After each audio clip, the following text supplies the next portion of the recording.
Tommy. Chioma, what do you put inside this food? My tummy. It's fighting me. Ain't good. It fights my tummy. Hey, puppy. You need to die now, okay? Stop stressing yourself. You think you can dump me for another lady after everything I've done for you? No, baby boy. Things are not done that way. Now sleep and join your ancestors. Soon, they were all dead. Chioma, who stood there, smiling as she watched them pass away. She quickly left the house and went home before someone would see her. But unbeknownst to her, that Echezona's father is around, witnessing the horrifying scene. He emerged from his room immediately, and he called their family doctor, who lived close by. The doctor arrived, checked on them, but unfortunately, they are all gone. The old man called the police, and Chioma was arrested. Ezinne pleaded with the authorities, but there was no saving hope for her daughter from a murder charges.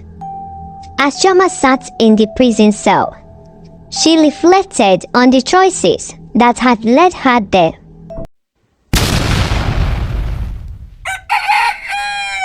Once upon a time, in the beautiful city of Kano, there lived a beautiful woman named Ezinne. Ezinne's life had always been a tale of pain and sacrifice.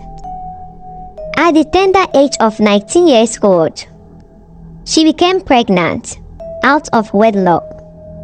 Her stepmother would curse her harshly, saying, "Just look at yourself, Ashawu. Your mates are in school studying, but your own case is a bad news. All you know how to do is roaming the streets, flowing anything on trouser. Look at her head. Ewu."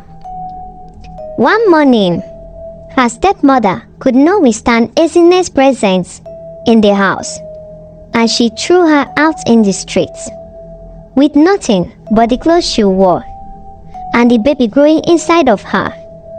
Ezinne struggled to survive.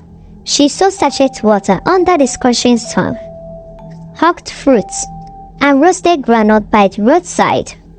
Her nights were filled with silent tears, but her mornings were fueled by hope for her unborn child. After 9 months, Ezinne put to bed a bouncing baby girl. She named her Chioma, which means good God. When Chioma was born, she became Ezinne's beacon of light. Despite the hardship, Ezinne never let her daughter feel the brunt of their poverty. Over the years, Ezinne managed to save enough to open a small pepper soup restaurant.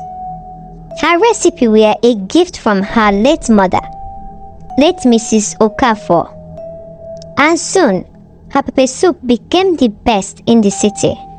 Customers flocked from all corners to taste her fish and meat pepper soup, whose tantalizing aroma was unmatched.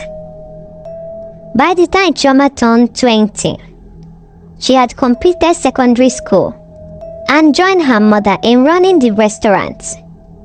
With Chioma's charm and Ezinne's cooking skills, their small business thrived. Life was finally looking up for the mother and daughter who had endured so much in life. One fateful afternoon, a young man called Echezona, a Yahoo boy known for his extravagant lifestyle, strolled into their restaurant with 2 of his friends. He had heard rumors of Ezinne's legendary pepper soup and decided to see for himself. When Chioma approached their table with 3 streaming bowls of fish pepper soup, Echezona was surprised to see such a beautiful girl. Her radiant smile and grateful demeanor captivated him. Echezona wasted no time in getting Chioma's phone number. And soon, they became friends, which later turned into a lover's relationship. He ravished her with gifts, expensive clothes, luxurious handbags, and trips to Dubai. Chioma was carried away by the gift, care, and the romance. Chioma, my daughter, come and sit down. Let me tell you something. This boy you're fleeing up and down will not offer you anything in life. Instead, he will useless you and dump you for a better lady. No, Mama. He's not like that. Besides, I'm a big girl now. I know what I'm doing. I'm not a child anymore. Chioma ignored her mother's warning about getting too close to Echezona. Ezinne feared that her daughter might repeat the same mistake she made when she was young. For 2 years, Chioma and Echezona were inseparable, but their love story turned a dark turn. For a whole month, Echezona's maga did not pay.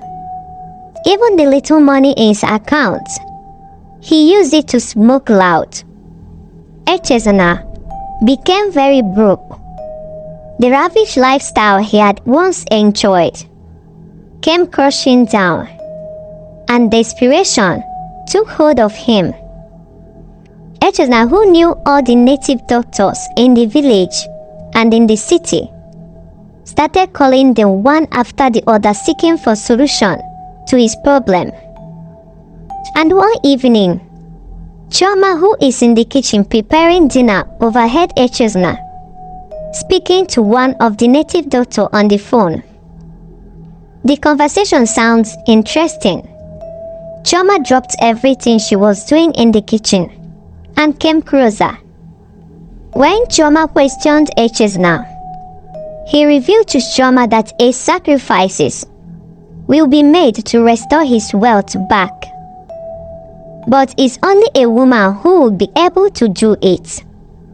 Chioma was scared on hearing this because she don't want to die in the process.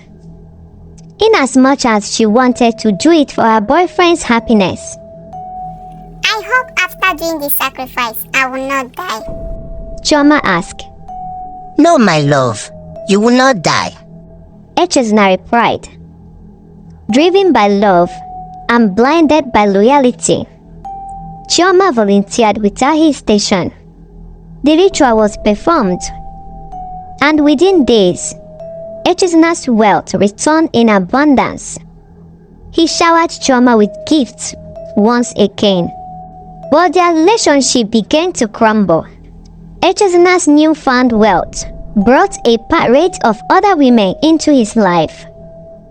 Each time Chioma visited him, she would see different kind of girls in Echezona's house. And when she confronted him, Echezona would lie that they are just friends or that the girl is his sister. But Chioma wasn't a fool. One day, unable to contain her jealousy, she showed up unannounced at Echezona's house. And to her astonishment, she caught Echezona with the lady he called his sister, doing romance in the sitting room. Oh my gosh, what am I seeing? Am I dreaming or what? Echezona, what are you doing with your sister on the chair?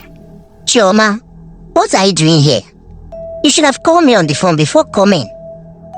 In fact, come outside. Come outside. Echezona, who is she? Answer me. Who is she? And why are you doing something on the chair with her? Who is she? Leave me alone. Answer me. A heated argument rose between him and Chioma. In fact, Chioma, listen to me. I'm done with this relationship. You can think whatever you want to think. Leave my house immediately. I'm done. I'm not doing it again. Echezona, you are leaving me for another lady. You are breaking our relationship because of another lady. After everything I've done for you, and you are doing this to me. No problem. I'm leaving. Echezona ended their relationship on the spot. Heartbroken and humiliated, Chioma left. She cried for months. Her friends who once envied her started laughing and gossiping about her misfortune. Ezinne, her mother, tried to console her daughter, urging her to focus especially on their business. And slowly, Chioma began to rebuild her life. 2 months later, Chioma was in their shop, serving pepper soup to customers, when her phone rang and she picked it up. It was Echezna. He started pleading with her to forgive him, that he still loves her so much, and asked Chioma to accept him back in her life. Chioma smiled and accepted him. Echezna invited Chioma to his house. Chioma, who has other plans within her, agreed in all his pleas. 2 days later, Chioma prepared a deadly special pot of fish pepper soup and brought it to Echezna's house. Inside is Echezna and his 3 friends were lounging in the living room, watching television. Overjoyed to see her, Echezna hugged her tightly. Chioma served pepper soup, which she poisoned. Remember, pepper soup is Echezna's favorite food. As he started eating, his 3 friends who couldn't resist the aroma quickly joined him. As the men devoured the pepper soup, their laughter turned to screams. They scratched their tummy, blood pouring from mouth, nose, and ears. Within a moment, screaming echoed through the air. My tummy. Blood of Jesus, my tummy. Chioma, what do you put inside this food? My tummy. I is fighting me. Yeah, ain't good. It fights my tummy. Hey, puppy. You need to die now, okay? Stop stressing yourself. You think you can dump me for another lady after everything I've done for you? No, baby boy. Things are not done that way. Now sleep and join your ancestors. Soon, they were all dead. Chioma, who stood there, smiling as she watched them pass away. She quickly left the house and went home before someone would see her. But unbeknownst to her, that Echezna's father is around, witnessing the horrifying scene. He emerged from his room immediately, and he called their family doctor, who lived close by. The doctor arrived, checked on them, but unfortunately, they are all gone. The old man called the police, and Chioma was arrested. Ezinne pleaded with the authorities, but there was no saving hope for her daughter from a murder charges. As Chioma sat in the prison cell, she reflected on the choices that had led her there. If I now would have listened to my mother. Or I should have left Echezna with the lady. Oh my God, look at what I've done to myself. Will I ever come out from this case alive? Hey, Chimo. The sacrifice she had made for love, the warnings she had ignored, and her mother she had disappointed. Ezinne, broken but strong as always, continued to run her pepper soup restaurant. She knew she had to survive, not just for herself, but for the memory of the daughter she had loved so much. Ezinne visited her daughter Chioma in the prison once in a while. The moral lesson of this story is to always listen to your parents. Secondly, not everyone you offended will have the mind to forgive you. Thirdly, taking laws into your hands is the worst of it all. In all of this, let all live an upright life. The end.